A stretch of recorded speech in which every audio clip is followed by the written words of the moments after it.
आपका topic draining system. हाँ complete है, एक चीज है बढ़ा देते हैं, बता दें। देखिए एक उसमें है कड़ी झंझा, है ना, वो बताना था, बाकी सब कंप्लीट है ये, बता देते 10 मिनट के लिए। तो प्रारूप आपका रहेगा अपवातन, ठीक है।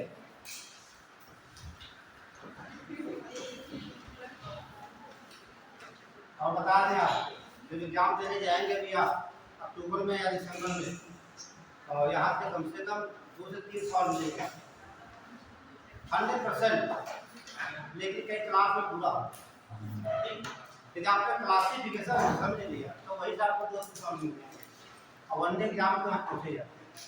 आईएएस में इस बार सवाल पूछा गया, पीसीएस में 3 सवाल पूछे गए थे, पिछली बार हमेशा आता सवाल। तो देखिए कड़ी झंझा क्या होता है।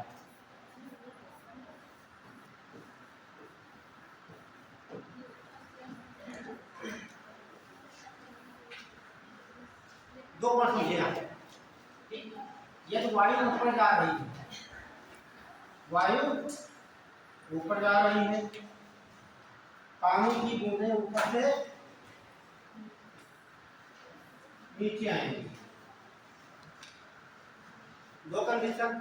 तीसरी जो यहाँ पे बर्फ आपकी है आसमान बर्फ, ठीक है, ये आपस में टकराएंगे नहीं टकराएंगे, जब टकराते हैं, ठीक है, तो इनसे आवाज आती है, इसे कहते हैं गड़गड़ाहट, बादल की गर्जन। क्या कहते हैं? बादल की गर्जन, गर्जन। और साथ में बिजली चमकती है, क्या करेंगे? बिजली। और ये क्रियाएं साथ में होती हैं, ठीक है, ये क्रियाएं साथ में होती, लेकिन आपको बिजली की चमक दिखाई देती है और गर्जन बाद में। क्यों? क्योंकि ये जो बिजली है, ठीक है, इसकी स्पीड बहुत ज्यादा होती है। प्रकाश की ताप कितनी है? प्रकाश की ताप 3 मीटर प्रति सेकंड है, और जो आवाज आती है बादलों से यहाँ तक, उसकी आवाज कितनी है?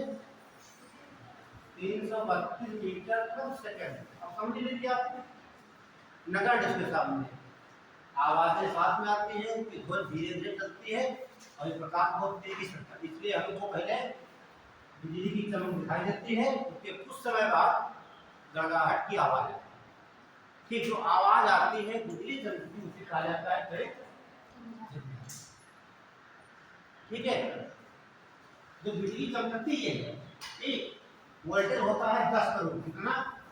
10 करोड़ वोल्टेज का होता है, ये ध्यान रखना। तो किसी पर गिर जाए तो पता नहीं चलेगा, तुरंत वो गायब हो जाएगा, ठीक। अब सोचिए कितना होगा, 10 करोड़ वोल्टेज बहुत होता है। बल्ब जलता है क्या होता होगा? 100 वोल्ट 60 वाट लिखा होता है, कहते हैं 100 वोल्ट मतलब क्या होता है? वोल्ट अलग चीज होता है, वाट अलग होता है, वाट में क्षमता होती है। बल्ब देखे में बल्ब तो लिखा होता है 100 वोल्ट और नीचे लिखा होता है 60 वाट लिखा होता है। अब जो आते हैं रेडियो वगैरह 10 वाट, 15 वाट, 8 वाट, 5 वाट के मिलते हैं आपको रेडियो। जितना कम होगा उतना आपकी बिजली कम खर्च होगा, है ना। तो इतना वोल्टेज होता है बिजली में, जहाँ गिरती है बिल्कुल वो सब। इसमें होते क्या है, जब ये इसमें रगड़ होती है तो यहाँ इलेक्ट्रॉन करते हैं, मतलब प्लस माइनस से चार्ज होता है, यही आगे नीचे गिरता है। आप देखते हैं बड़ी बिजली जो बनाई जाती है, उस पर क्या होता है? पिलर निकाले जाते हैं लोहे के, है ना, लोहे के पिलर निकाल दिए जाते हैं या सरिया निकाल दी जाती है। आपने देखा जो मंदिर बनवाए जाते थे पहले, तो मंदिर में नुकीला लगाया था, तो ये लोहे का होता था लोहे का, क्योंकि बिजली ऊपर से गिरेगी, जो इसमें आयन होंगे हमारी पृथ्वी अनंत जो है कि इलेक्ट्रॉन दे सकते हैं और उनको अवशोषित कर सकते हैं।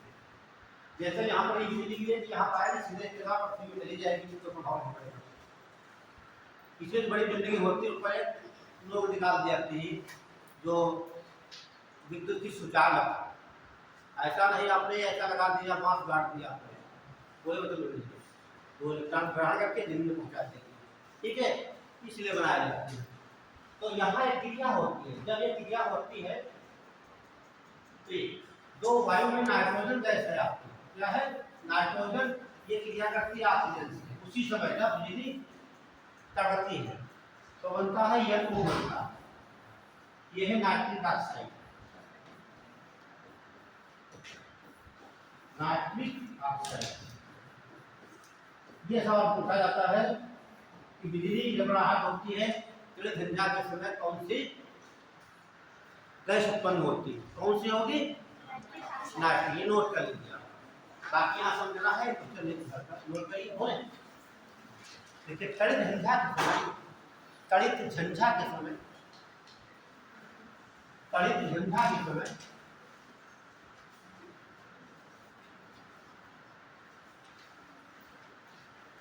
नाइट्रिक ऑक्साइड गैस का निर्माण होता है। नाइट्रिक ऑक्साइड गैस का निर्माण होता है।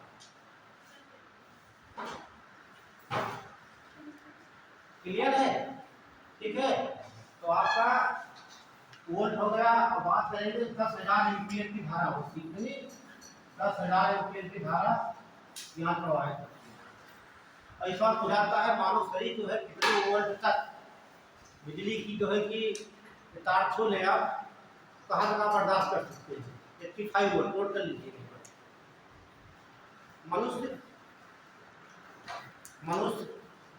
85 वोल्ट तक 85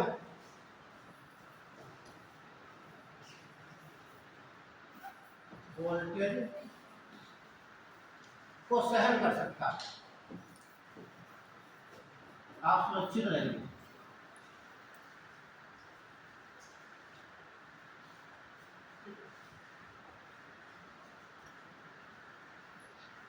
बस समझ लीजिए, बाकी तो खास नहीं। तो इसका क्या होता है, ठीक, बस शर्त ये है वायु ऊपर जाएगी, पानी की बूंदें नीचे आएंगी, तो बादल है बर्फ के आपस में भिड़ेंगे, आवाज आती है और साथ में बिजली चमकती है। इसी कहा जाता है तड़ित झंझा या थंडर कहा जाता है।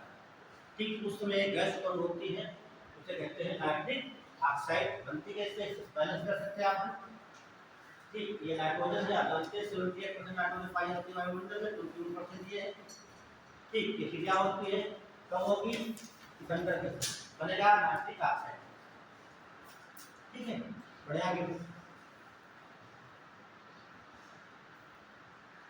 अब डाल लीजिए अपवाहन। अपवाहन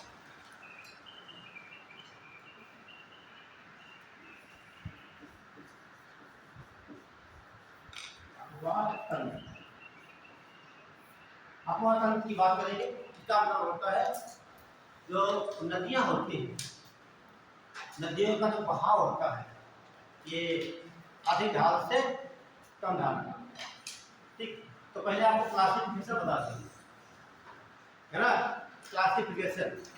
तो नदियां कितने प्रकार की होती है, एक तो उनका अपवाह के आधार पर हो जाता है, एक उनकी अवस्था के आधार पर होता है। नोट करिए, अवस्था के आधार पर नदियां 3 प्रकार की, अवस्था के आधार पर, अवस्था के आधार पर नदियां 3 प्रकार की होती हैं। अच्छा सवाल यहाँ से पूछा जाता है, अवस्था जैसे हमारी अवस्था कितनी होती है, 3 अवस्था है ना। संचार होते हैं, अवस्थाएं कितनी है, एक युवावस्था, प्रौढ़ावस्था, वृद्धावस्था।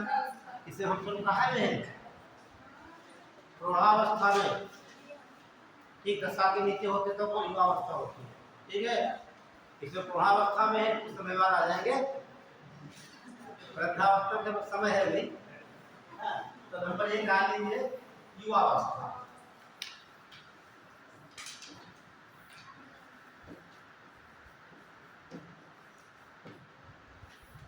अब कोई बच्चा 10 साल का है क्या आप लोग हैं, क्या जितना वो एक्टिव है उतना वो एक्टिव रह सकते हैं? नहीं रह पाओगे। देखिए बच्चा कितना एक्टिव होता है, कितना तेज होता है, 10 साल का 11 साल का हो, ठीक है, दौड़ रहा हो, खेल रहा हो, आपकी बराबरी नहीं कर सकते। तो कहना मतलब नदियों की होती है ये पहली अवस्था होती है। पहली अवस्था में से आप होता क्या है, जैसे ध्यान से देखिए आप लोग, ये कोई पहाड़ी हो गई, ये आपका पर्वतीय क्षेत्र हो गया, ये आपकी सैले है, ये आपकी सैले है। और आप जानते हैं नदी जो कहाँ बनेगी, जो आपके पहाड़ होते हैं, पहाड़ों के ऊपर से जो जल पिघल के आता है उसे क्या कहते हैं, नदी। सरिता कहा जाता है, इसीलिए कहने का मतलब जो आपके बर्फ ऐसे, तो यहाँ पर बर्फ ये ढकी हुई है, जब ये पिघल कर आएगी यही नदी का, ठीक। मान लीजिए ये कोई शहर है, इसके ऊपर बर्फ जमी हुई है, ठीक, तो ये नदी इस प्रकार से आएगी, ऐसे गिरेगी नहीं गिरेगी, यहाँ पर ये नदी आपकी आ रही है। अब ध्यान से देखिए आप, ये नदी आपकी है, पहाड़ी से उतर रही है, इसकी स्पीड कितनी होगी, तेज होगी। युवावस्थाओं में नदियों की गति जो होती है, जल प्रवाह की गति बहुत तीव्र होती है, पहला सवाल। और ये देखिए ऊपर हरारी क्षेत्र नहीं बह रही है, जैसे आप छत से पानी गिराया जाए, है ना, तो उसकी स्पीड कितनी होगी, स्पीड काफी होगी। हमारी दीवार मिट्टी की बनी होगी तो पानी आएगा उसके सहारे आएगा, तो कटान होगा नहीं होगा, अपवर्तन होगा। एक बात आप देखेंगे, इसका प्रवाह जो होगा वो तीव्र होगा, पानी का प्रवाह तीव्र। अपवर्तन का समझते क्या होगा, अपवर्तन, अपवर्तन का मतलब होता है मिट्टी का कटाव, वायु के द्वारा, जल के द्वारा, जंतुओं के द्वारा कैसे भी मिट्टी कट जाए। जैसे ये मिट्टी होती, ठीक है, तो यहाँ पानी आएगा या वायु आएगी तो मिट्टी बहकर कहाँ जाएगी, दूसरे स्थान पर जाएगी, उसे कहेंगे अपवर्तन। तो जहाँ पर जमा होगी वहाँ दूसरी आकृति बनेगी, उसे कहते हैं अपक्षय। तो यहाँ पर मिट्टी कटेगी, ठीक, अपवर्तन होगा तो यहाँ जमाव कोई होगा, ठीक, जो अवसाद होंगे जमाव होगा, जमाव कोई नहीं होगा। ध्यान रखना, अपवर्तन तो होता है और क्या होता है, तेज होता है। और नदी तेजी से पानी गिर रहा है ऐसे कहते हैं, इसको झरना कहते हैं। तो ध्यान रखना, ये पूछा जाता है जल प्रपात जो बनते हैं नदी की अवस्था में, जल प्रपात को बोलते हैं वाटरफॉल या झरना कहा जाता है, ठीक, वो बनेंगे नदी की अवस्था में। तो नदी का पानी बहुत तेजी से गिरेगा, तो यहाँ क्या बनेगा, ऐसे बनेगा, रहेगा नहीं, तो वैसा कितना बना, वी आकार। तो नदियाँ क्या बनाएंगी, वी आकार की घाटी बनेगी, वी आकार की घाटी बनाएगी। ये बात ध्यान रखना, वो सवाल पूछे जाते हैं। अब मान लीजिए वी आकार की घाटी बन गई, अब ये घाटी हो सकता है ऐसे बनी है, हो सकता है घाटी इस प्रकार से बन जाती है, एक बड़ी घाटी बन जाती है, उसे कहा जाता है कैनियन। क्या बोलेंगे, कैनियन। विश्व का सबसे बड़ा कैनियन ग्रांड कैनियन पढ़ा होगा। और ये क्या बनाएगी, यहाँ बनाती है आपकी वी आकार की, तो इसे कहते हैं घाटी, या इसे कहा जाता है आपका गड्ढा, ठीक है। क्या बोलेंगे, भूगोल की भाषा में गाढ़, क्या बोलेंगे, गाढ़। तो सिंधु नदी गाढ़ बनाती है, ये कहाँ बनाएगी, ढाल से नीचे उतरेगी। तो युवा अवस्था में देखिए अब क्या करेगी, ये नदी इसको काटेगी, यहाँ अपवर्तन होगा, ये तो तीन कंडीशन हुई, प्रवाह तेज होगा, अपवर्तन क्रिया की होगी, तेज होगी, जलप्रपात बनेंगे, वी आकार की घाटी। पहले उसको नोट करिए, बोले इसमें देखिए इस अवस्था में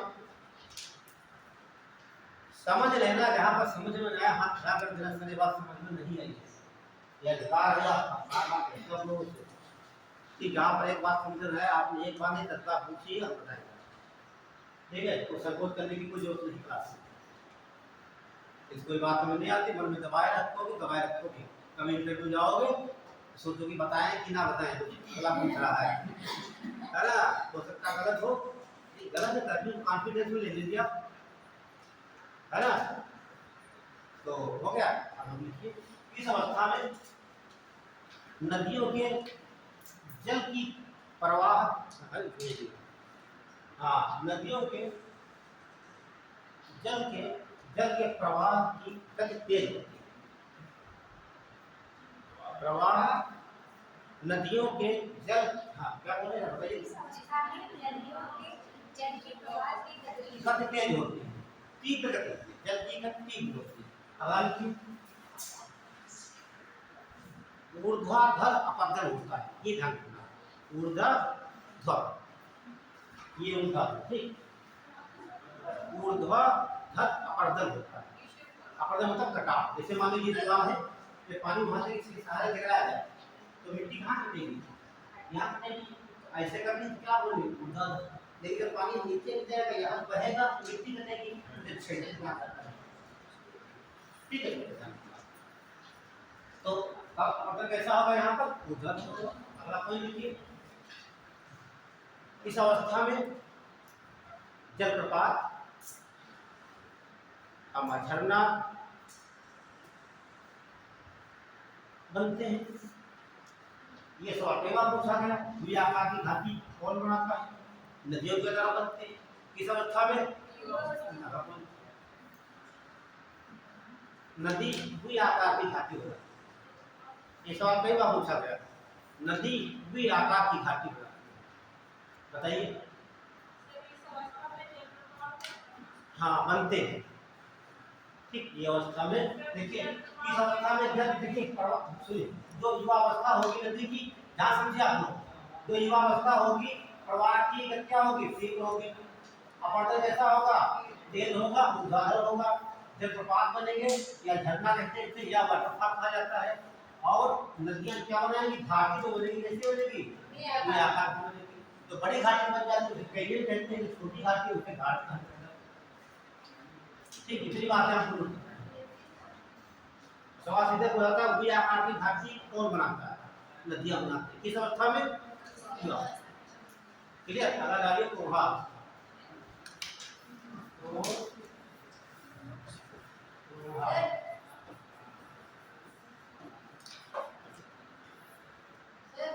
जी बताइए। ग्रांड कैनियन, ये सब नदी पढ़ाएंगे तो आपको लिखाया जाएगा। सिंधु नदी को बनाती घाट कौन सा बनाती है, ये अमेरिका, ठीक है। कोलोराडो नदी बनाती है, बता दिया, पता नहीं, ठीक है। ये नदी कहाँ पड़ती है, उत्तरी अमेरिका, जो महाद्वीप है उत्तरी अमेरिका, ठीक है। विश्व नदियां पढ़ाएंगे तो बता दिया जाएगा आपको। पूर्णा अवस्था में देखिए, अब नदी यहाँ से उतर अब कहाँ प्रवेश करेगी, मैदानी क्षेत्र। दूसरी अवस्था क्या, नदी मैदानी क्षेत्र प्रवेश करती है। तो मैदानी क्षेत्र नदी आएगी तो उसका प्रवाह कैसा हो जाएगा, मंद गति। कहने का मतलब जब ये नदी कहाँ जाएगी, ये ढाल आती है, ध्यान से देखिए आगे। तो यहाँ अपरदन होगा कि नहीं होगा, अपरदन होगा, ये सब पूछा जाता है। अपरदन होगा और यहाँ पर अपक्षय भी होगा। अपक्षय का मतलब तो इसके साथ में अवसाद चल रहे हैं उनका जमाव, ठीक है। जैसे पानी की गति क्या होगी, धीमी होगी, तो साथ में मिट्टी कंकड़ जो बालू चल रही है तभी तो जमेगी। पानी की धारा को तेज होगी तो कैसे जमेगी, नहीं। जैसे पानी की धारा कम होती जाती है और इसका आकार क्या हुआ, आकार इसका बड़ा हो जाता है, तो आकार बड़ा हो जाता है, पानी के उतने हैं। जैसे इतना पानी आप एक पाइप से निकालिए, उतने पानी की हम डाल दीजिए तो क्या होगा, उसकी स्पीड बहुत कम हो जाएगी और उसमें जो मलबा होगा वहीं पर जम जाएगा। लेकिन जब स्पीड कम कर देंगे, ठीक, जगह कम होगी, पानी की स्पीड ज्यादा हो जाएगी, उसमें अपरदन तो होगा लेकिन आपका अपक्षय नहीं होगा। तो ये ऐसी अवस्था होती है, इसमें अपरदन भी होता है और अपक्षय भी होता है। अब ध्यान से देखिए, जब नदी मैदान में आएगी तो ढाल का अनुसरण करेगी, जिधर ढाल पाएगी उधर नदी बहती चली जाएगी। अब मान लीजिए वो नदी इस बात है, अब ध्यान दीजिए, ये बहुत क्या करते, ये बनते विसर्ग। ये सवाल के बाद पूछा गया, मिलियंडर्स कहते हैं, ठीक। क्या बोलते हैं, ये पूछा जाता, कई बार सवाल आया है कि जो नदियां किस अवस्था में विसर्ग का निर्माण करती हैं। एक विसर्ग का मतलब हो गया जो नदी मैदानी क्षेत्र में आएगी तो ढाल का अनुसरण करेगी, इधर ढाल ज्यादा पाएगी उधर वो घूमती चलती रहेगी। तो देखिए विसर्ग, सर्प का विसर्ग, सर्प की तरह तो ये बनाएगी विसर्ग। लेकिन कहीं मान लीजिए ज्यादा वो हो जाएगा, ऐसे नदी आप भाग इस प्रकार से ऐसे नदी ये बात समझना है। तो इस प्रकार से आएगी, ये भाग ऐसे हो जाएगा और यहाँ पर उसका जो है कि मलबा यहाँ पर जम जाएगा, यहाँ पर जम जाएगा तो ये नदी कट जाएगी। तो ये एक प्रकार की बन जाती झील, इसे कहा जाता है गोखुर झील। क्या बोलेंगे? गोखुर। दो बात ध्यान रखना है कि गोखुर झील का निर्माण जब होगा प्रौढ़ावस्था में होगा, नदियों के द्वारा होगा, विसर्ग बनेंगे नदियों के द्वारा बनेंगे और प्रौढ़ावस्था में। क्लियर बात? तो इसमें तीन बातें आपको नोट करनी है। पूछिए एक दो एक बात, दो और एक, तीनों नोट कर लिया। देखिए इस अवस्था में नदियां मैदानी क्षेत्र में प्रवेश कर जाती हैं। इस अवस्था में नदियां मैदानी क्षेत्र में प्रवेश कर जाती हैं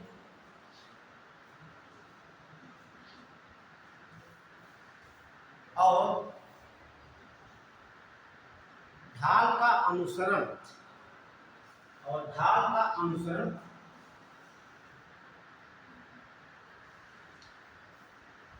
करती हैं। नेक्स्ट पॉइंट, इस अवस्था में नदियों की चौड़ाई, इस अवस्था में नदियों की चौड़ाई अधिक होने से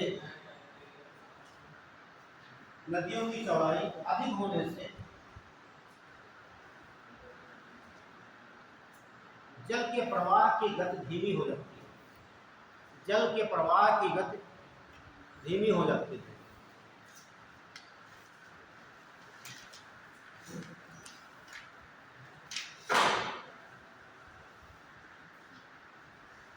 अगला पॉइंट लिखिए, इस अवस्था में अपर्दन और, ये लाइन बहुत इंपॉर्टेंट है, इस अवस्था में अपर्दन और अपक्षय दोनों क्रियाएं साथ साथ होती है। इस अवस्था में अपर्दन और अपक्षय की क्रियाएं दोनों साथ साथ होती है। साथ कैसे होगी? जब नदी आ गई मैदानी क्षेत्र में, ठीक, जब जल यहाँ चलेगा किनारे मिट्टी कटेगी नहीं कटेगी? मिट्टी कटेगी और कहीं जमेगी कहीं कटेगी, कटती रहेगी जमती रहेगी, अपरदन भी हो रहा है और उसका जमाव भी हो रहा है। क्लियर? अगला पॉइंट लिखिए, इस अवस्था में नदियां विसर्ग का निर्माण करती हैं। इस अवस्था में नदियां विसर्ग का निर्माण करती हैं और गोखुर झील भी बनाती है। गोखुर झील भी बनाती है।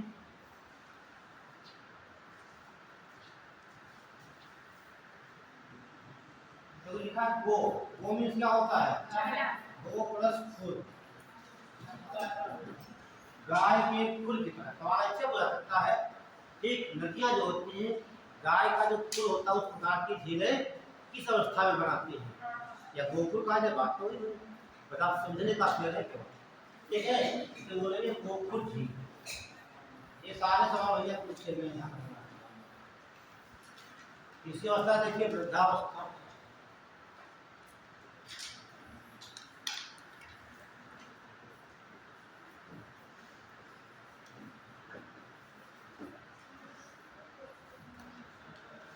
जैसे हम लोग की वृद्धावस्था होती है इसी प्रकार नदियों की। अब मान लेते हैं भारत बता देते हैं आपको, देख लीजिए अरब सागर बंगाल खाड़ी हो गई आपकी, बंगाल की खाड़ी हो गई, ठीक। जब कोई नदी, देखिए जितनी नदियां हैं सब ढाल का अनुसरण करती है, कहने का मतलब इधर ढाल पाएगी उधर जैसे आप लोग खेत में पानी लगाते हैं, सिंचाई करते हैं, तो पानी कहाँ झाँकता है? जहाँ जहाँ वो पहले ढाल पाता उधर में भर जाता है। ठीक, तो उसने क्या किया? ढाल का अनुसरण किया, उससे प्रकार नदियाँ होती हैं। निकलती तो ऊंचे भाग से, आसानी से नीचे भाग से नदियाँ निकलती, पानी ऊपर जाएगा, ऐसा कभी संभव नहीं है। तो ऐसा हो तो समुद्र का पानी कभी नहीं रह जाएगा, चला जाएगा स्थलों पर। कोई नदी ये आ रही बहती है, ठीक।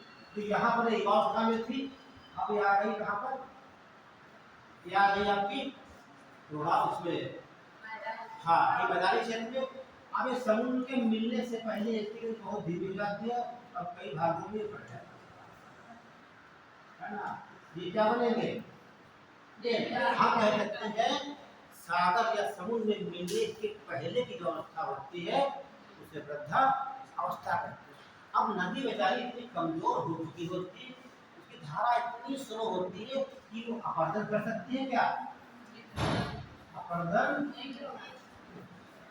वो नहीं करेगी, बस ध्यान रखना, अपर्दन नहीं करेगी क्योंकि उसकी धारा बहुत धीरे धीरे से चल रही है। इस प्रकार धारा चल रही है। तो जितना इसमें अवसाद होता है सब यहाँ पर जमा होता है। ठीक, जब धारा की स्पीड कम होगी तो अपक्षय क्रिया क्या होगी? बहुत तेज होगी। अपक्षय जो होता है, जमाव जो होता है, क्या होगा? वो बहुत तेज होता है। जैसे आपने देखा पहली अवस्था में अपर्दन क्रिया बहुत तेज थी, उसी प्रकार तीसरी क्रिया है अपक्षय, बहुत तेज होता है। और बनेगा यहाँ पर डेल्टा का निर्माण बनता है और यहाँ बन जाते हैं बंद, तो बंद तीन काम को ध्यान रखना, बंद बनेंगे, अच्छे से तेज होती है, इसकी क्रिया नहीं होती। ठीक है,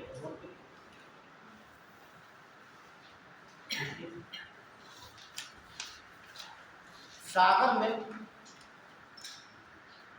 में मिलने से पहले की अवस्था, सागर में मिलने से पहले की अवस्था वृद्धावस्था कहलाती है।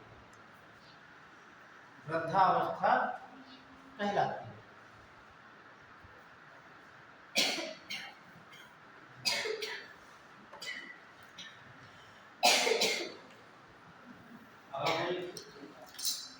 इस अवस्था में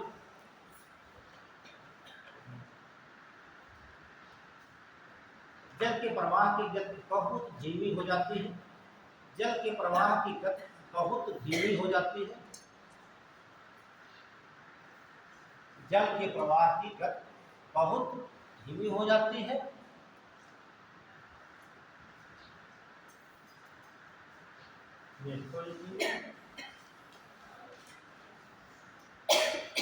लेकिन इस अवस्था में अपरदन की क्रिया नहीं होती। इस अवस्था में अपरदन की क्रिया नहीं होती।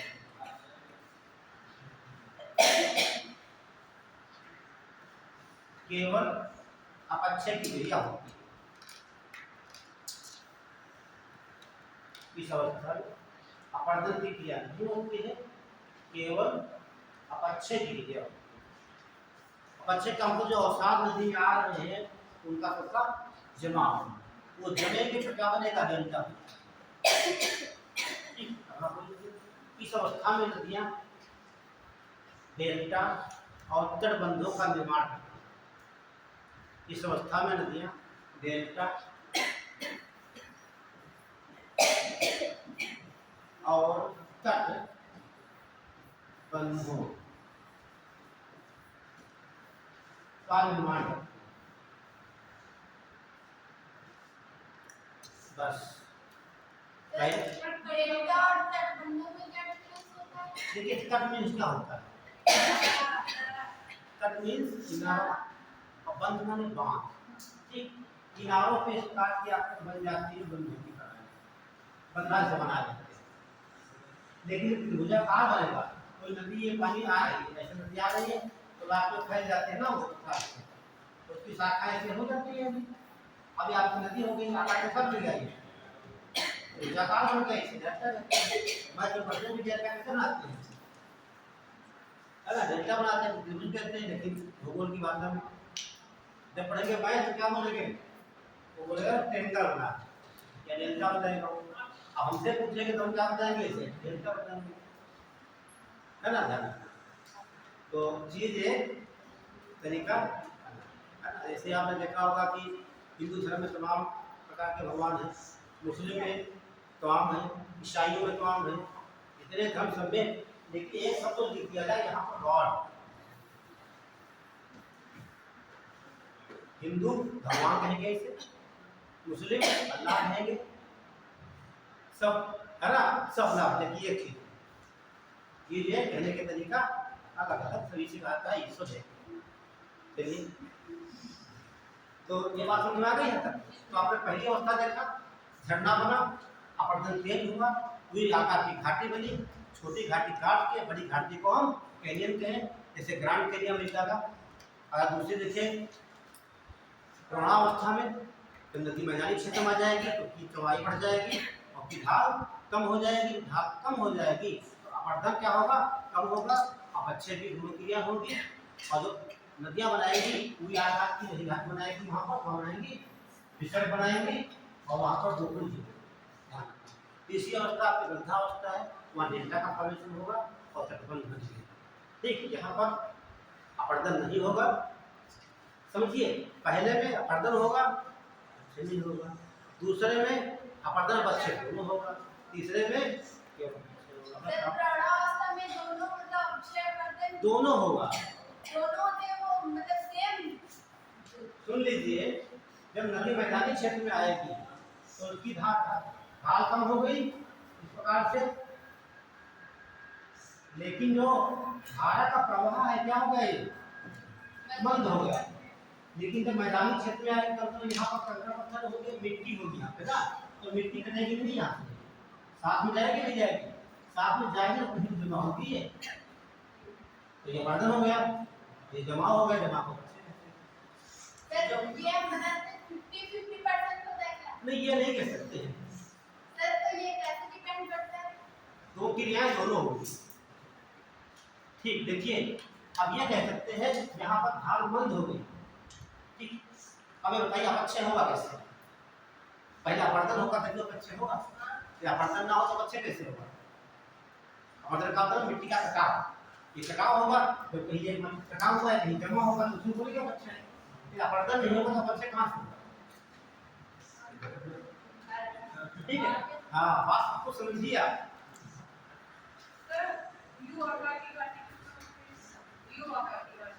यू आकार की बनाती हिमानी बनाती, हाँ जब आप पढ़ाएंगे तो हिमानी है इस प्रकार से बनती, इस प्रकार से तो ये आकार बनती है, यू आकार होता क्या है आपको बता दें।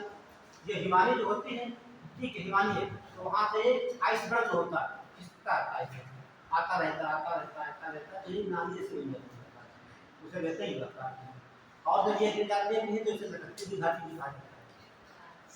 ये हम यहाँ पर साथ पढ़ा है। हाँ भी नहीं बताए होंगे हम, है ना, अब जहाँ जरूरत है।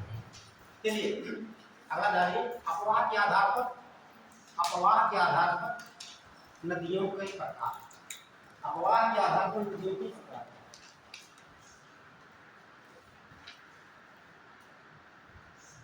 यहाँ सवाल पूछा था, अपवाह मतलब प्रवाह के आधार पर, अभी देखना अवस्था के आधार पर। तो पहले देखेंगे हम पूर्ववर्ती नदी, क्या देखेंगे पूर्ववर्ती।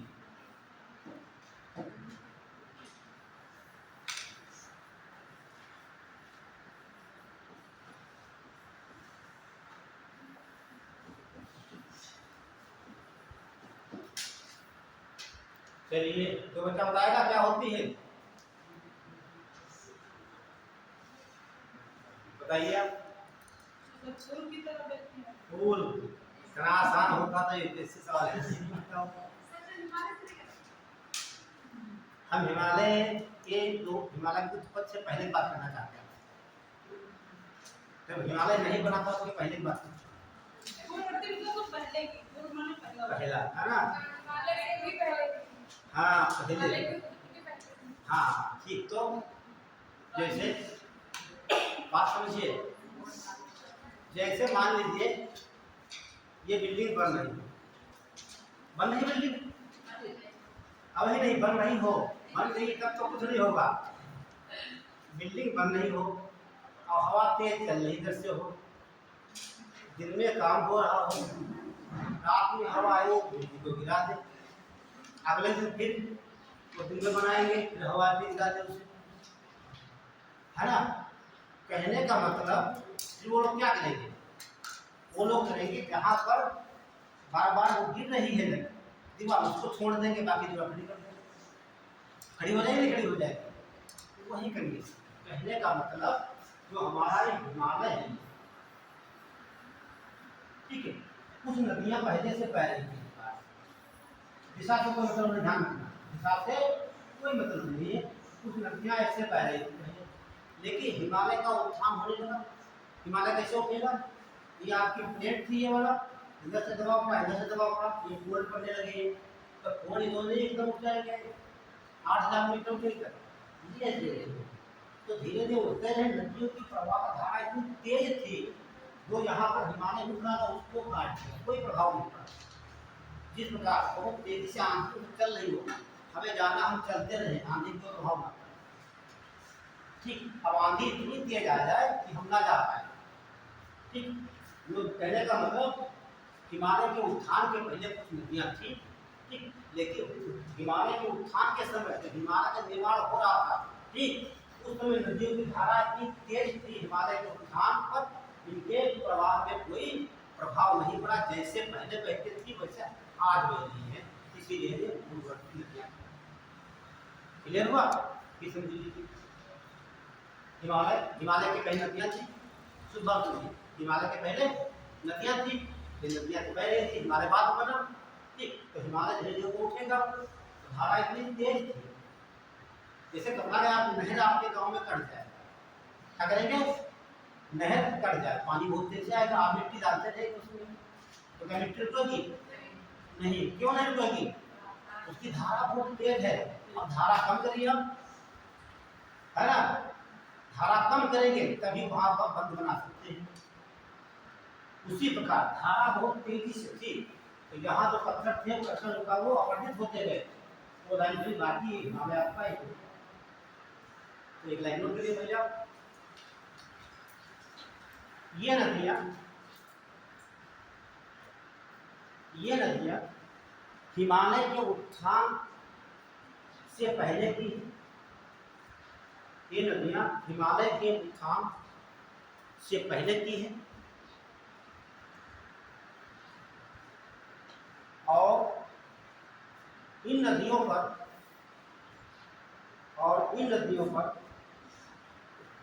हिमालय के उत्थान की, इन नदियों पर हिमालय के उत्थान की क्रिया का कोई प्रभाव नहीं पड़ा,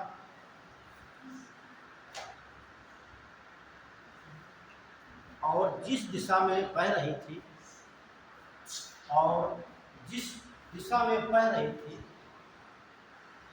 उसी दिशा में बहती रही।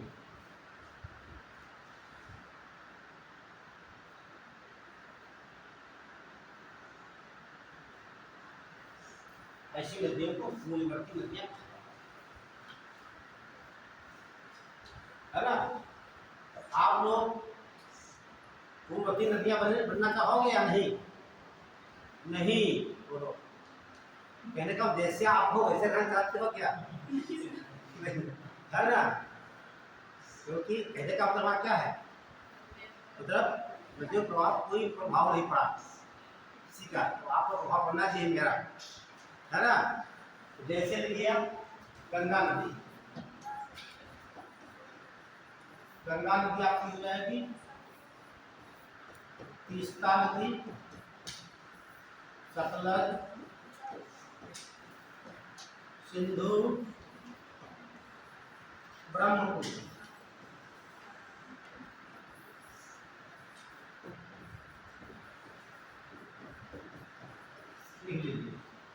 ठीक है, सिंधु, सतलज, तीस्ता नदी, गंगा नदी, ब्रह्मपुत्र नदी, हो गई। तो ये पूर्व नदियों के एग्जाम्पल है। ये जो गंगा है अभी तो रिलेट करती है हिमालय से ही, हिमालय की तो अभी आपको मालूम होना चाहिए हिमालय से निकलती कहाँ पे है। हिमालय 3 है आपके, ठीक बताइए बताइए। हाँ ये निकलती होती है आपके अरावली से, सॉरी अरावली क्या बोलते हैं, शिवालिक से निकलती होती है दक्षिण में, तो आप कर सकते हैं। हिमालय 3 है, तो पहले महान हिमालय बना, फिर मध्य हिमालय बना, फिर शिवालिक हिमालय बना। तो शिवालिक हिमालय पार करके आती है। तो ये नहीं कह सकते उसे पूरा हिमालय, हिमालय 3 में से नहीं, ठीक है, ध्यान रखना। तो ये क्या हो गई, अब डाल दीजिए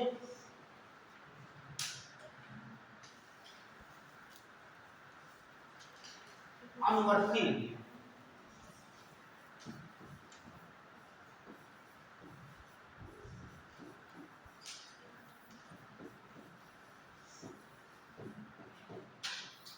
देखिए बच्चों, चीजों को जब तक समझेंगे नहीं आप, हम बार बार कहते हैं चीजों को समझिए और उसके बारे में क्वेश्चन बनाने की कोशिश कीजिए, ठीक। और जितने ज़्यादा आप हमसे क्वेश्चन पूछेंगे उतने ज़्यादा आपका क्लियर होगा, ठीक है, ठीक है। हो सकता है पूछोगे कोई नई चीज़ मिल जाए आपको, मिल जाती है, और ये नहीं चुपके बैठे रहो। और मुझे लगता है कि अब पूछते रहे, मुझे लगता है कि आप समझ में नहीं आता है ना, आ रहा तब भी पूछो, ठीक, रिवाइज कर लीजिए बात। अनुवर्ती देखिए, अनु माने होता है अनुवर्ती, वह नदियां तो सीधे ढाल का अनुसरण करती है, सीधे ढाल का। और ध्यान रखना कोई भी नदी है वो सब अनुवर्ती नदी होती है। भाई पहाड़ से निकलेगी कैसी होगी, ढाल का अनुसरण करेगी नहीं करेगी, ऊपर तो नहीं जाएगी, ढाल ढूंढेगी वो। लेकिन जो अनुवर्ती नदियां होती सीधे ढाल का दिखती है, और इसे कहते हैं, कच्ची घाट आ जाइए, 1 2 3 4 नदी, महानदी, गोदावरी, कृष्णा, कावेरी, ठीक, तो सीधे ढाल का अनुसरण, ठीक। ये नदियां सीधे ढाल का अनुसरण करती हैं, ये नदियां सीधे ढाल का अनुसरण करती हैं, जैसे प्रायद्वीपीय नदियां, ध्यान रखना,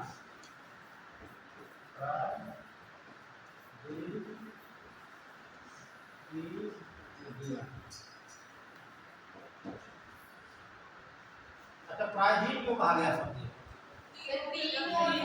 हाँ देखिए, पृथ्वी का ऐसा भूभाग जिसके 3 ओर जल है ना, बंगाल की खाड़ी, अरब सागर, हिंद महासागर, है ना, हिंद महासागर, बंगाल खाड़ी, और तो इसे क्या बोलते प्रायद्वीप, नोट कर लीजिए। जैसे प्रायद्वीपीय नदियां क्या हो जाएंगी, 4 ही आपकी, महानदी, गोदावरी, कृष्णा, कावेरी, एग्जाम्पल आगे डाल लीजिए। परवर्ती नदी,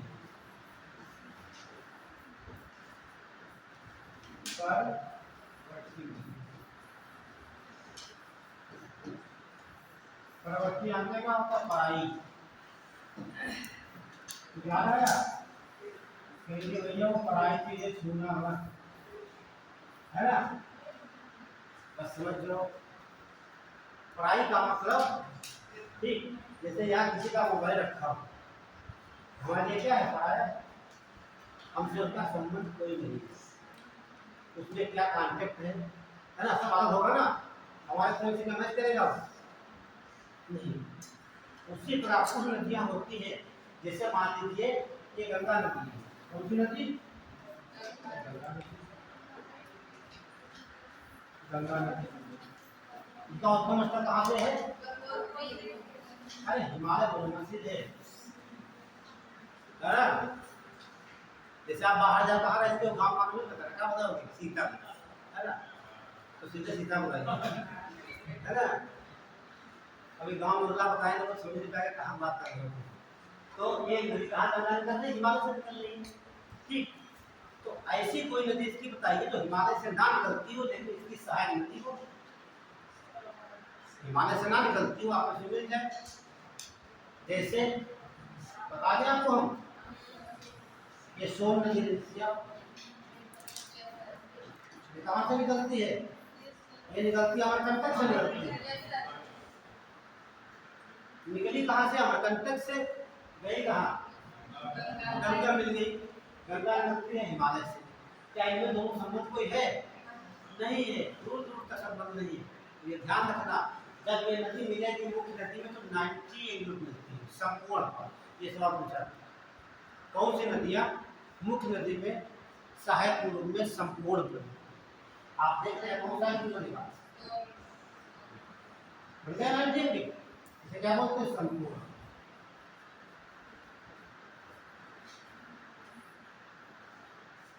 क्लियर? और बताइए, आपकी लखनऊ में यहाँ तो गोमती कहाँ से निकलती है? पीलीभीत से निकलती है। ठीक, क्या हिमालय है यहाँ पर? नहीं है, मदाई से निकलती है। कुछ प्रकार आकर यहाँ मिलती है, विभिन्न बना नहीं है। लेकिन हिमालय से नदी निकलेगी कैसे आएगी? इसकी समानांतर आएगी, आगे नहीं आएगी। ये तो है नहीं कि हिमालय से निकलेगी पहले इधर को आएगी, ऐसे चलेगी, ऐसे चलेगी, ऐसे नहीं चलेगी। ध्यान रखना, तो हिमालय से नदी आएगी वो कैसे रहेगी? समानांतर रहेगी, आगे मिल जाएगी। लेकिन दूसरे क्षेत्र में निकलेगी, ठीक है? जैसे कोसी नदी है ना, नेपाल से निकलती है, कोसी ज्यादा निकलती है। केन नदी होगी। उसके अलावा और देखेंगे तो ये नदी आपकी हो गई, इसे बोलते हैं यमुना नदी। यमुना कहाँ निकल रही है? हिमालय से निकल रही है। उत्तराखंड में हिमालय तो नहीं है, ठीक है, बंदरपुर से निकल रही है, ठीक है, यमुनोत्री से, ये भी हिमालय है। तो ये इसकी क्या हो गई? सहायक है, लेकिन इसकी प्रवृत्ति नहीं है।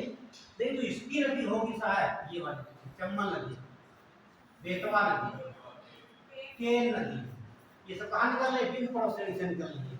बिंद कहाँ पड़ता है? मध्य प्रदेश, है ना? ये कहाँ से निकलती है? बिंद पड़ोसी से निकलती है। तो चंबल नदी यमुना की क्या प्रवृत्ति हो गई? बेतवा नदी यमुना की प्रवृत्ति हो गई। और देखो तो 90 डिग्री मिल रही है, केन मिल रही है, ठीक। और यहाँ कौन सी मिलती है? इलाहाबाद के पास। जो कहाँ निकलती है?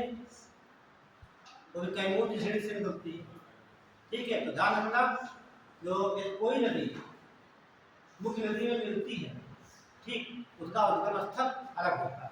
और मुख्य नदी में 90 डिग्री पर मिलती है। ऐसी नदियां कहलाती है पर्वत, तो पराई नदियां, इस तब से कोई मतलब नहीं। तो क्वेश्चन बन रहा बोले, इस प्रकार की वह नदियां होती हैं, इस प्रकार की वह नदियां होती हैं, इस प्रकार की वह नदियां होती हैं जिनका उद्गम स्थल, जिनका उद्गम स्थल, जिनका उद्गम स्थल मुख्य नदी से अलग होता है, मुख्य नदी से अलग होता है। और ये नदियां मुख्य नदी में संपूर्ण पर मिलती हैं, और ये नदियां मुख्य नदी में संपूर्ण पर मिलती हैं। जैसे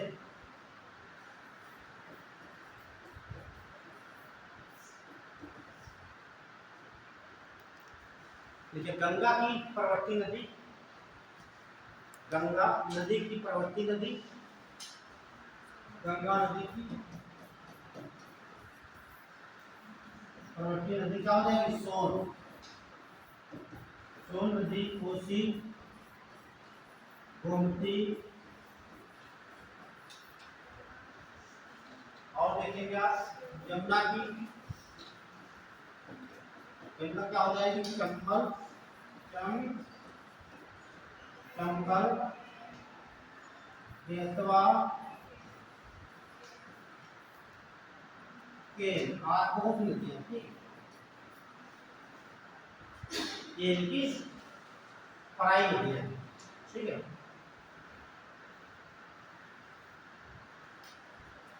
सवाल जब पूछेगा ऐसे पूछेगा यमुना की प्रवृत्ति नदी है कि गंगा की प्रवृत्ति नदी है या गंगा की प्रवृत्ति नदी नहीं है, सवाल प्रकार से पूछा जाता है। अब लिखिए अध्यारोपित, लास्ट है अध्यारोपित।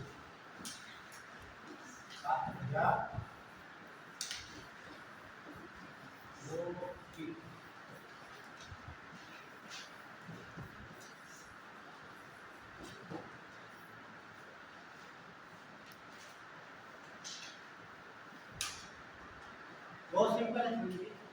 जैसे हम लोग इस कमरे में बैठे वाले हैं, क्लियर है। हमारा गेट कौन सा है निकलने के लिए? ये वो गेट, ये गेट। जब छुट्टी होती है सीधा निकल लेते हैं कुछ बच्चे उस गेट से, है ना, लेकिन बाद में आपस में मिल जाते हैं मेन गेट से।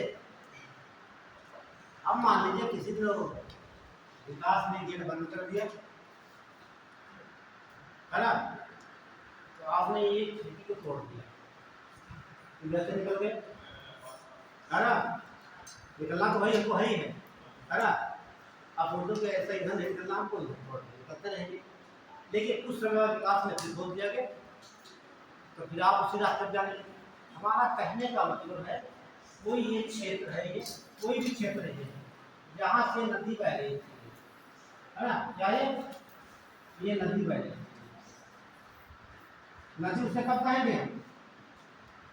जब उसमें क्या होगा? जल होगा। ये जल पर्वत से आ रहा है नहीं, इसको कोई समस्या नहीं, ठीक। इसी कारण ठीक ये जल का स्रोत है वो क्या हो गया? बंद हो गया, पानी आना बंद हो गया। तब क्या इसे नदी कहेंगे हम? तब क्या बोलेंगे इसे हम? घाटी देंगे। पानी सूख जाएगा, यहाँ पेड़ पौधे सब होंगे, इसमें संकट दिखाएंगे, क्या बोलेंगे उससे हम? घाटी। अब नदी नहीं बोलेंगे, इससे बोलेंगे घाटी। ये क्रिया चलती है हजारों वर्ष तक। उसके बाद अचानक कोई परिवर्तन हुआ पृथ्वी में, तो यहाँ पर स्रोत उत्पन्न हो गया, जैसा आपको बताया, आपका बंद कर दिया गया। अब ये स्रोत हुआ, तो यहाँ से जल का जाने लगा, तो क्या बोलेंगे इस नदी? नदी बोल देंगे, घाट से बता देंगे। तो ऐसी नदियां जिसमें पहले से पानी प्रवाहित हो रहा था, किसी कारणवश उसका स्रोत है वो बंद हो गया है, अब उसमें पानी नहीं प्रवाहित हो रहा है, उसे घाटी कहा जाता है। लेकिन कुछ समय पश्चात कोई नया स्रोत ठीक आ जाता है, दोबारा पानी उसमें आने लगता है और वो दोबारा घाटी छोड़ करके नदी का रूप ले लेती है। ऐसी नदियां कहलाती है अध्यारोपित नदियां, जैसे दामोदर, ठीक है। कौन सी नदी? ये पूछा जाता है। तो इसमें क्या हुआ? पहले तो इसमें ये नदी थी, क्या थी ये नदी? नदी से क्या बनी? घाटी, घाटी से फिर नदी। ऐसी नदियां कहलाती है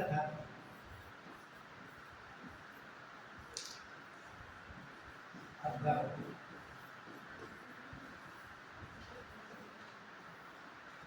अध्यारोपित नदियां, ठीक है। तो एक लाइन नोट कर लीजिए आप लोग। यदि किसी कारण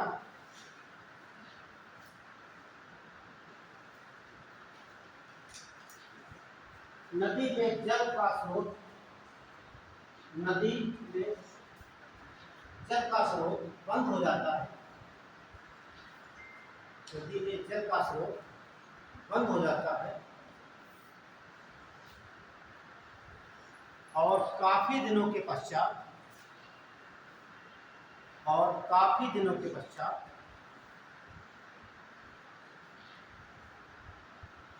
इसी नदी में दूसरे स्रोत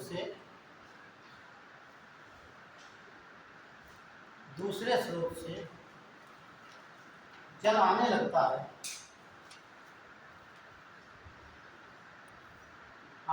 है, तो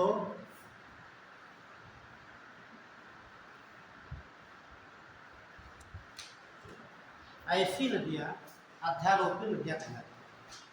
तो ऐसी नदियाँ अध्यारोपित नदियाँ कहलाती हैं, जैसे दामोदर नदी।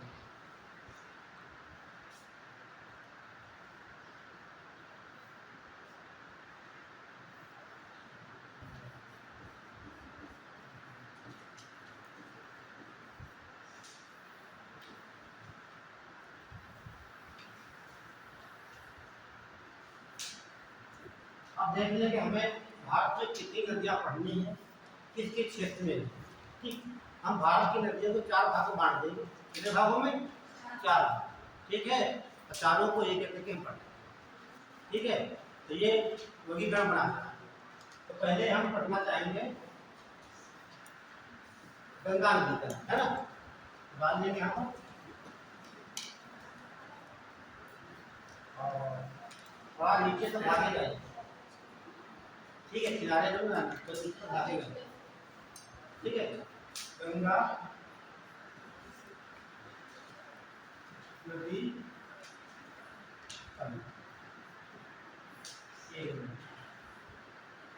अब इसमें पढ़ना क्या क्या हमको एक देख लीजिए। एक तो क्या पढ़ेंगे गंगा नदी,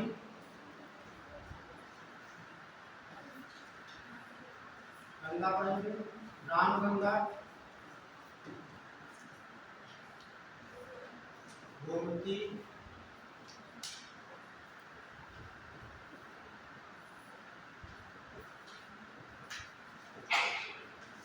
यमुना,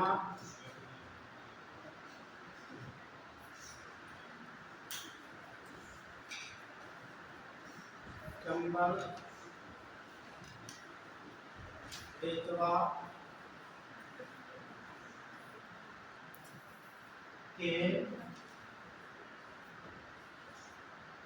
टोन और आपकी सरयू, कोसी,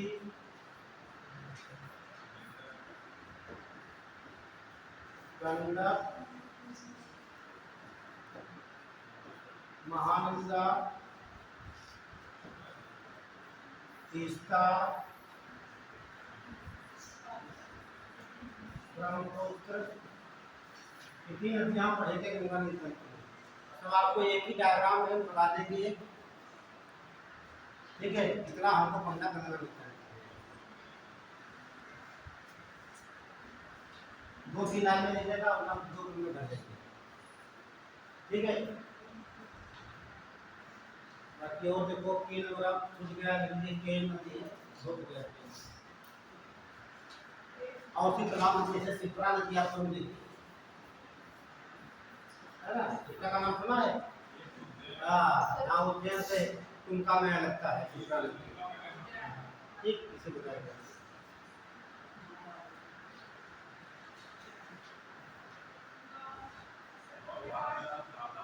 और शरीर को ही घाघरा कहा जाता है। ठीक, हाँ वो तो वहाँ नेपाल में करना नहीं पड़ता। हो गया, इधर देखिए आप 2 नंबर पे उत्तर भारत की नदियाँ। तो टाइटल देखेंगे यहाँ पर सिंधु नदी। ये भारत में सबसे उत्तर में है। हम क्रम लिखने जा रहे हैं उत्तर से दक्षिण की। क्या लिखेंगे? उत्तर से दक्षिण। तो सबसे उत्तर में सिंधु नदी,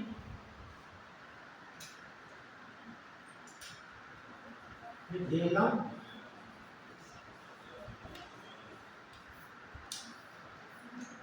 चेनाब,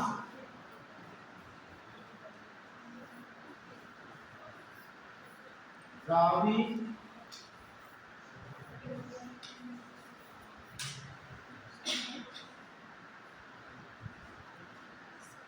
व्यास, लास्ट में सतलज। ये क्रम ध्यान रखना, पूरा उत्तर से दक्षिण की ओर है। ऊपर सिंधु, ऐसे लिखेंगे SJCRB, ये 6 नदियां हैं। ये आपको पढ़ाएंगे, आपको ट्रिक बता देंगे, इसमें जो डैम बनाए उसकी ट्रिक बता देंगे। और इन पर जो है कि ये तो आप देखते हैं नए नाम प्राचीन नाम पूछा जाता है, ठीक रिलेटिव नाम, तो आपको ट्रिक बता देंगे, सब क्या हो जाता है, पढ़ने में अपनी बात हो गया यहाँ तक। तो आप देखते नहीं आप लोग सिंधु झेलम चिनाब रावी या सतलज, ये हो गया। अगला देख लीजिए अरब सागर में गिरने वाली, अरब सागर, अरब सागर में गिरने वाली। तो सबसे हम चलेंगे उत्तर पश्चिम से, अब ऊपर नीचे तक आएगा, ठीक। तो यहाँ हो जाएगा लुम्बिनी नदी,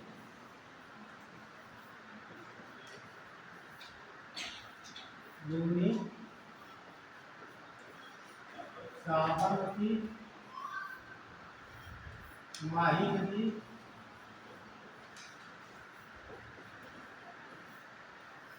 नर्मदा नदी,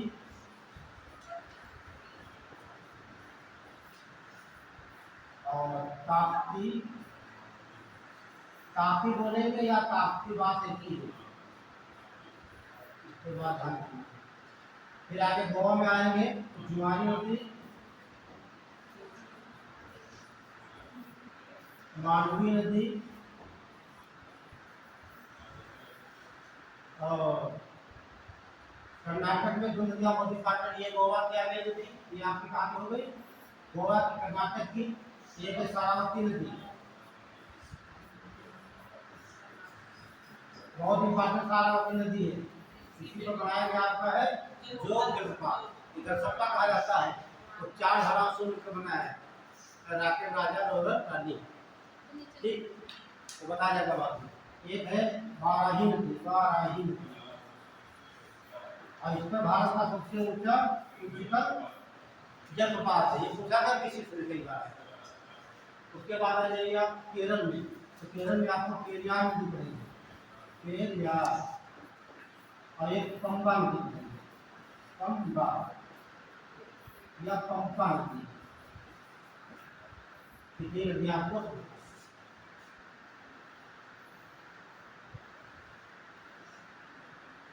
आपके बचते प्रायद्वीप की नदियां बचती हैं 4 ही, जो कर दे। अच्छा,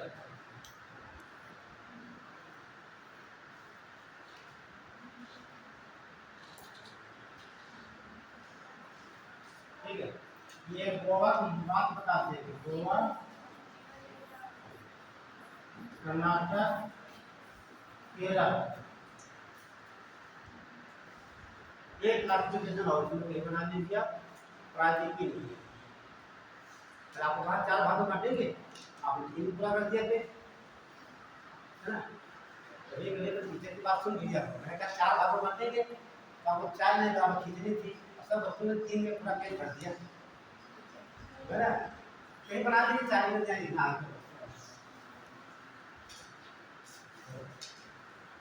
चौथा हो जाएगा आपका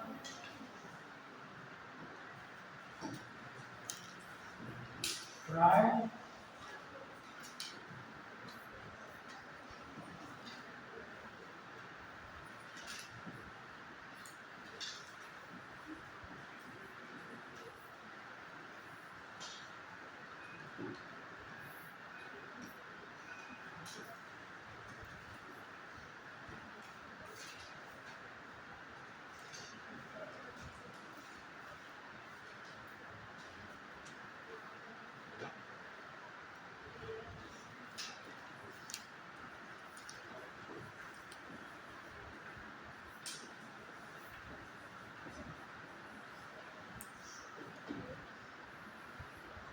इनका भी क्रम है उत्तर से दक्षिण की ओर। तो दोस्तों देखते हैं महानदी,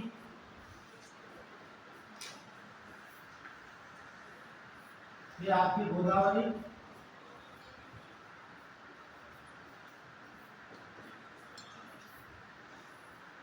और फिर आप देखें कृष्णा,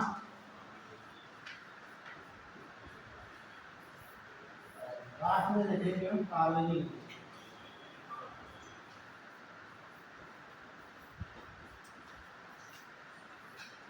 ये आपका क्लासिफिकेशन हो गया, ठीक है।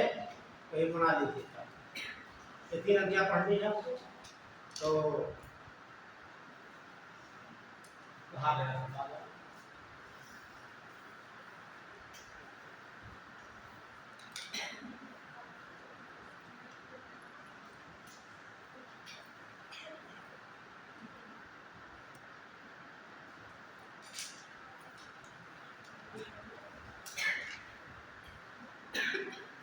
हो गया। तो हम स्टार्ट कर देते हैं ये गंगा नदी। क्योंकि सबसे बड़ा तंत्र यही है, ठीक है। और बाकी तो हम एक दिन में इतना खत्म कर देंगे, एक ये 2 दिन आ जाएंगे, 4 क्लास से पूरा हो जाएगा। 2 क्लास से 2 और 2 हाँ 4 क्लास से पूरा हो जाएगा। जानते गंगा नदी तक आज हम चाहेंगे कि गंगा का नाम बना देंगे, है ना। गंगा कहाँ से नाम होता है वहां तक आपको ले आएंगे, ठीक है। तो डाले गंगा नदी तक।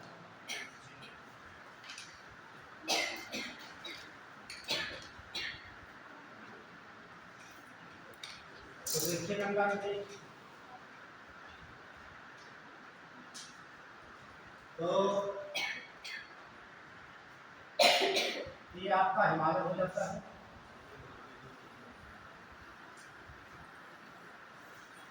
ये आपका हिमालय है।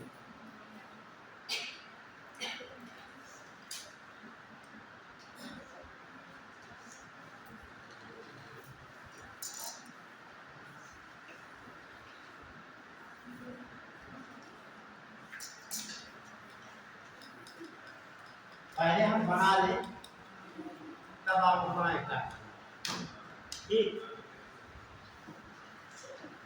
ध्यान से देखिएगा आपको।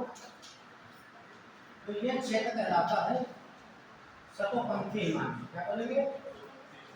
सतोपंथी हिमालय।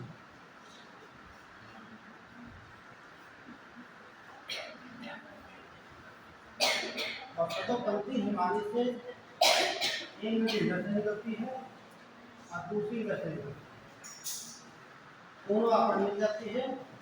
और इसके स्थान बना है यहाँ पर, इसे बोलते हैं धौली गंगा। क्या बोलेंगे इसे आप?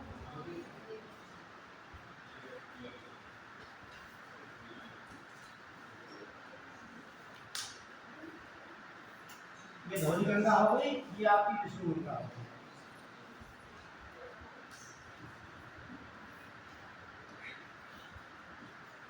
दोनों आपस जहाँ मिलते हैं, ठीक, इसे कहा जाता है विष्णु प्रयाग। क्या बोलेंगे?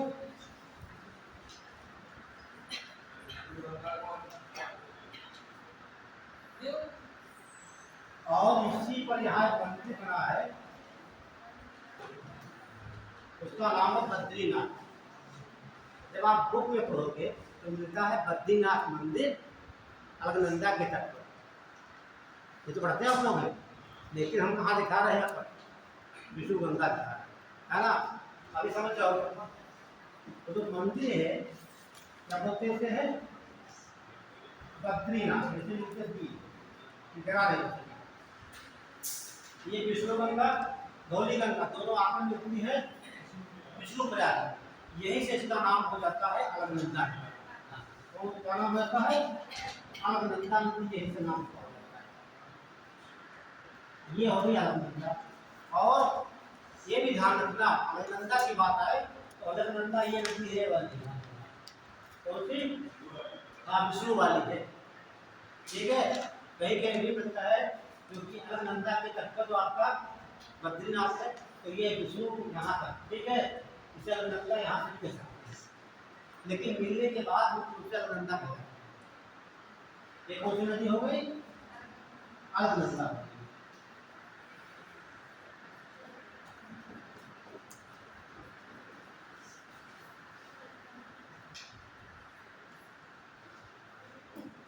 अब ध्यान से देखिए, तो अलग गंगा नदी है, ठीक है। इस प्रकार से नदी आकर यहाँ पर मिलती है, ठीक।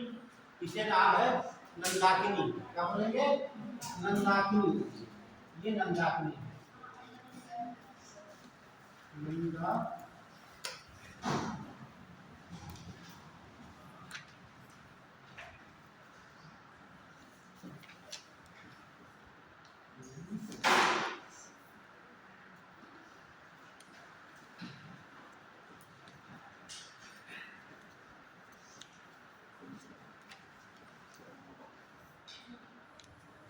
नंदाकिनी हो गई। जहाँ पर मिलेगी, जहाँ बनेगा आपका नंद प्रयाग,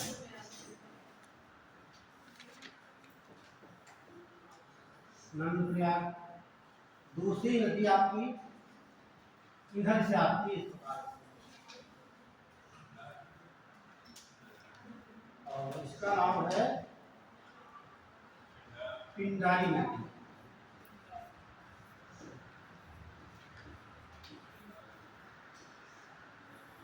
पिंडारी नदी जहाँ मिलती है वहां बनता है कर्ण प्रयाग। कर्ण, तो जो प्रयाग बनते जा रहे हैं, क्रम विधान रखना उत्तर से दक्षिण की, ठीक है। पहले बच्चे पढ़ चुके हैं, तो नया में ऐड कर लेना। तो ये नदियाँ मिलती है बाई तरफ से, ध्यान रखिए। और कुछ नदियाँ हैं यहाँ पर, ये देखिए, इसे कहा जाता है चौड़ा बाड़ी ताल। चौड़ा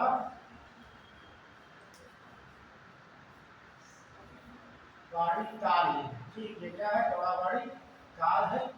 और यही से नदी निकलती है से,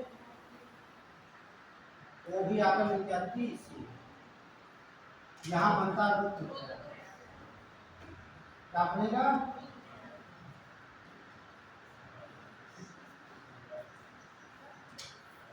कि नदी के मिलने से इसके बोलते हैं मंदाकिनी।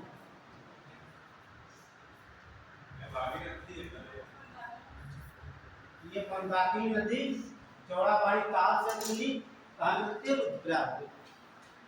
उसके बाद यहाँ पड़ता है गंगोत्री।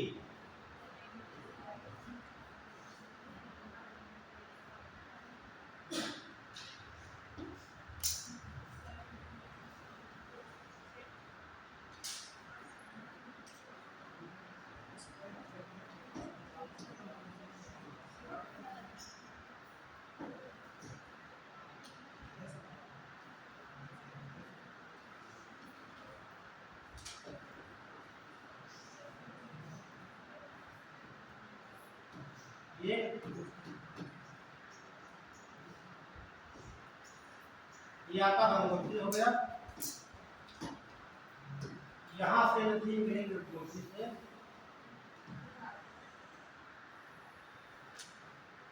इसका नाम है भागीरथी।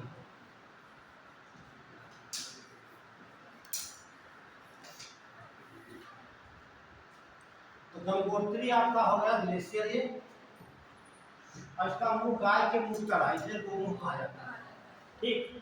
हम पढ़ रहे गंगा नदी, गंगा नदी अभी नाम कहीं पर नहीं आया, ये बात ध्यान रखना, ठीक है।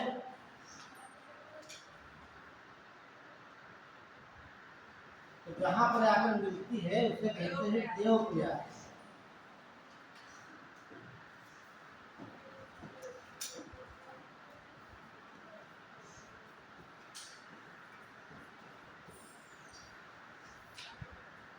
और जो गंगा नदी है, इसकी एक सहायक नदी है, इधर से आकर मिलती है,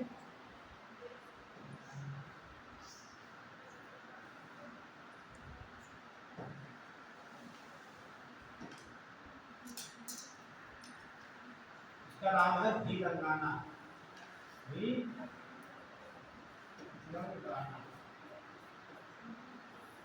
और भिलंगाना जहाँ पर मिलती आकर के है, इसका नाम है टिहरी।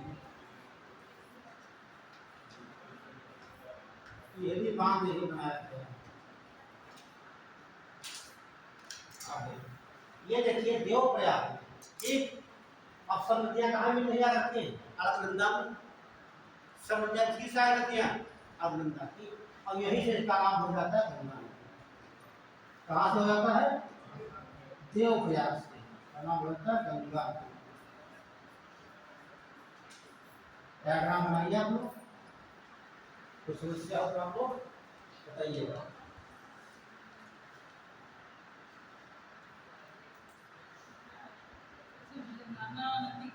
कौन सी?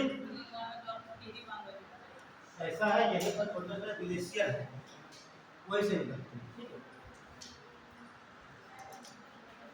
देखिए जैसे लिखा है पिंडाली नदी, ठीक, तो पिंडाली का है ग्लेशियर का नाम। ठीक है, आपको ये महत्व नहीं लगता है, ये महत्व लगता है नदी कहाँ पर मिलती है, कौन सा प्रयाग। ठीक, किस नदी के मिलने से कौन सा प्रयाग मिलता है, क्रम ध्यान रखना, इतना बना लीजिए। तो पुराने रस्ते होंगे बना हुआ खाली में, ठीक है, और बना फिर लेना आप लोग, बना हुआ है तो नया मिलेगा यहाँ पर। हाँ, ये तो बद्रीनाथ हो गया, यहाँ बना केदारनाथ, केदारनाथ मंदिर।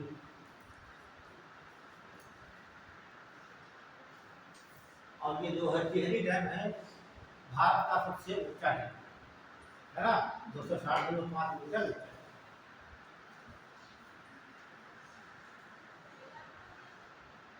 यहाँ से हर साल सवाल 2023 में पूछा गया था कि गंगा नदी का नाम कहाँ से होता है, ये बनता है देवप्रयाग से। और गंगा नदी में मुख्य धाराएं कौन कौन सी मिलती है, ये तो मिलती है आपकी गंगा की धारा, दूसरी भागीरथी की।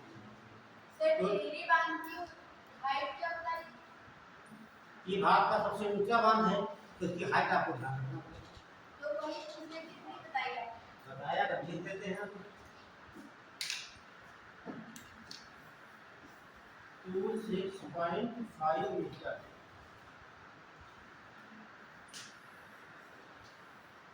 कहीं कहीं आपको 261 भी मिलता है, बढ़ाने की बात चल रही हो सकता बढ़ भी गया करंट का दबाव होगा तो एक्सीड हो जाएगा। ये आपका बन गया प्रयाग। ठीक, कौन सा प्रयाग बनता है, किस नदी से मिलते हैं, ध्यान रखना।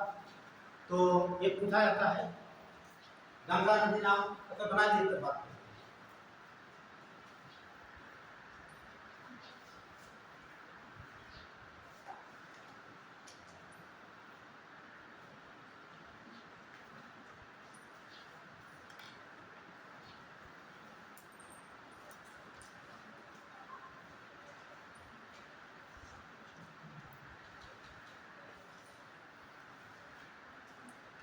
बना लिया, ठीक, हम इसे सही करते हैं।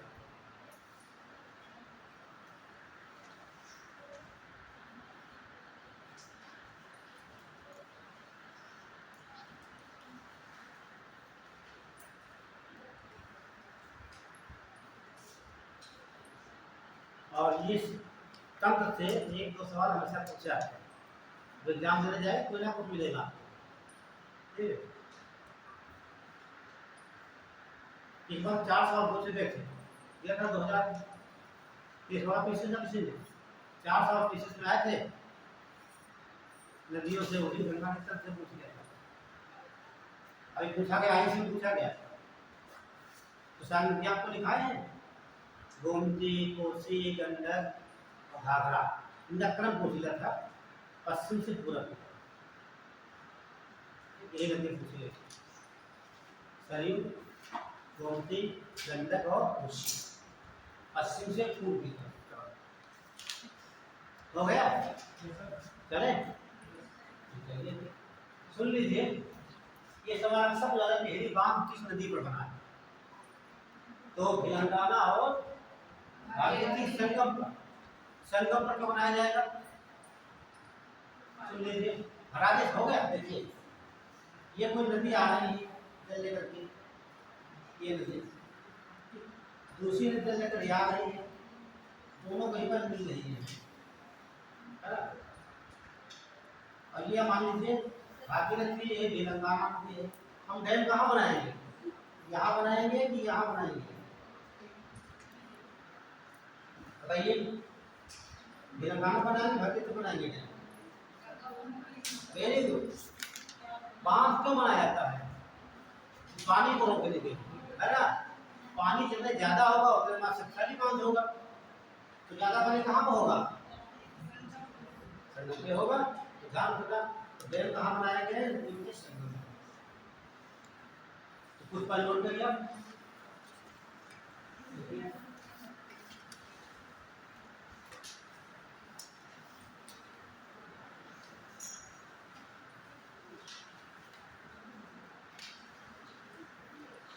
देखिए टिहरी डैम, और ये भारत का टिहरी डैम भारत का सबसे, टिहरी बांध भारत का सबसे ऊंचा बांध है। भारत का सबसे ऊंचा बांध है। और यह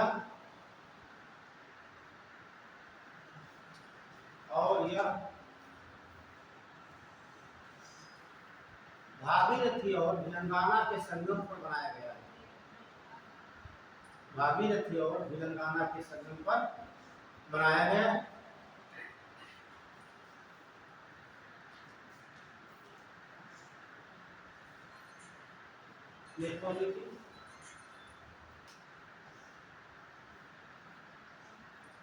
भागीरथी नदी, भागीरथी नदी अलकनंदा नदी में देवप्रयाग नामक स्थान पर मिलती है। भागीरथी नदी अलकनंदा नदी में देवप्रयाग नामक स्थान पर मिलती है।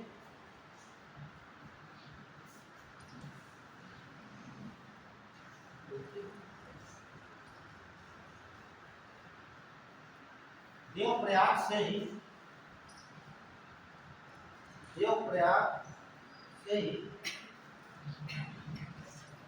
भागीरथी, देवप्रयाग से ही भागीरथी और अलकनंदा की संयुक्त धारा को, देवप्रयाग से ही भागीरथी और अलकनंदा की संयुक्त धारा को ही गंगा नदी के नाम से जाना जाता है। भागीरथी और अलकनंदा की संयुक्त धारा को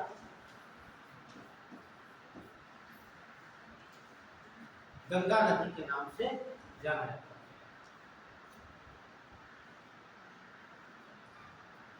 तो गंगा नदी में दो नदियां कौन सी हो गई, दो सवाल बनेंगे। एक अलकनंदा नदी पानी आ रहा है, दूसरा भागीरथी का आ रहा है। ठीक, दोनों का जल जहां किए तो उसे बोलेंगे गंगा। यही पूछाता है किस प्रयाग से गंगा नदी नाम पड़ता है, तो आपको यहाँ पर सोचने की आवश्यकता नहीं। ठीक है, अब ध्यान देंगे तो प्रयाग है आपको रटना है। कौन सा प्रयाग की नदी के मिलने से बनता है, ध्यान देना। कौन सा प्रयाग की नदी के मिलने से बनता है, कैसे लिखेंगे आप, ध्यान से देखिए। यहाँ तो पहले लिख लेंगे आप अलकनंदा,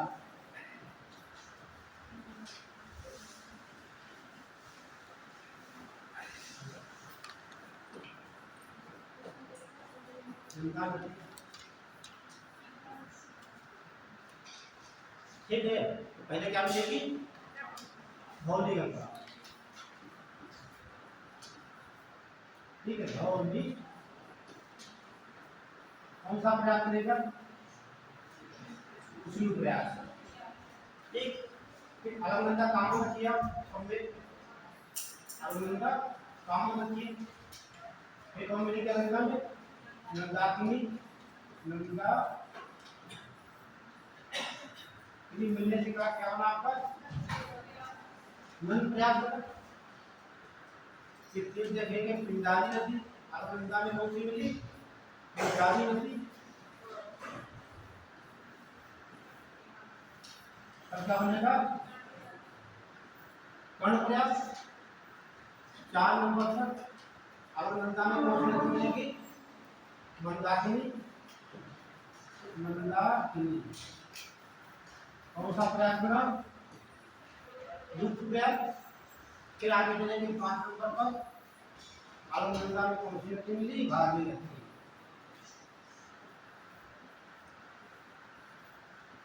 ये कहाँ हुआ फिर जीरो हो गया।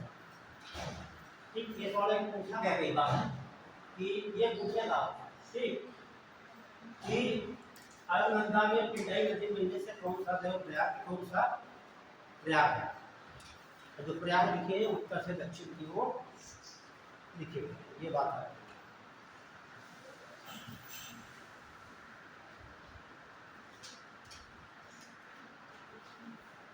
तो ठीक बता दिया आपको। देखो इधर लिखा है वी रुद्रदेव, ये क्रम आपका हो गया उत्तर से दक्षिण की ओर। आप विनायक जानते हैं, विनायक दामोदर, तो वी से रुद्रप्रयाग, धनुप्रयाग, कर्णप्रयाग, रुद्रप्रयाग, देवप्रयाग। ठीक है, लेकिन स्टार्ट करते हैं। अगली बार हम देवप्रयाग से चलेंगे।